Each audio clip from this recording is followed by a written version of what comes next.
So I was scrolling through Facebook the other day, and I was on this narcissistic abuse recovery page that I frequent, and I came across this list of phrases that gaslighters say. I want to state right off the bat that I absolutely 100% hate lists like this for so many reasons. But one of the main reasons that I hate lists like this is because there's no context to go along with them. And it leaves the door wide open for interpretation, which can be used to someone's advantage or to someone's detriment, depending on who is utilizing the list and how they're utilizing the list. Let me elaborate. A lot of the phrases that were on this list were phrases that surely a gaslighter can use and probably has used. However, they were also phrases that victims of emotional abuse used to defend themselves.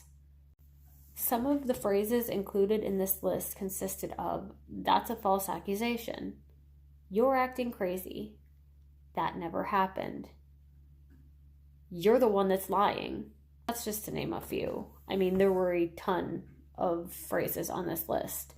And I can tell you firsthand, I used all of them during my emotional abuse cycle. I used all of them, but not as a gaslighter, as a defense mechanism against my gaslighter, against my abuser. Let me give you an example. So the phrase, "That's a false accusation," can that be used by a gaslighter? Absolutely. If you have photo evidence that they are with somebody that they're not supposed to be. Let's say you have a friend that's at a restaurant, sees your significant other out with somebody else, sends you the picture, and you have evidence on your phone that he or she was out with somebody else. And you present that to them and you say, I have evidence that you were out with somebody else. Here it is right in front of you. And they say, "That's a false accusation." That is gaslighting. However, if you've been at work all day and you come home and they instantly start grilling you about how they know you were with somebody else, they know you were with another guy or girl, they know you were doing this, they know you were doing that, and you were absolutely not doing any of those things, and you say, "That's a false accusation," that isn't gaslighting, that's defending. And there's the difference. Can a gaslighter say, "You're acting crazy"? Absolutely. They can absolutely use that. And, they do. I mean, I've heard that myself. So an example of gaslighting using "you're acting crazy" would be when you were trying to explain how they've hurt you and they're saying, "I don't know what you're talking about. I didn't do that. You're acting crazy." That is gaslighting. However, when they are tearing up your house, knocking over your furniture, throwing a remote through your television, and you say, "You're acting crazy," that's not gaslighting. That is a fact. They are literally doing things that are crazy. See the difference?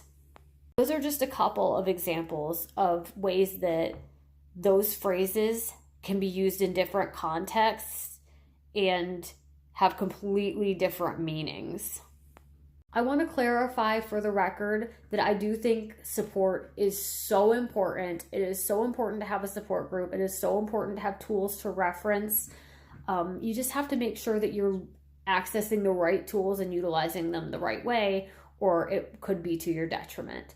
But again, I don't think the list was made with bad intentions.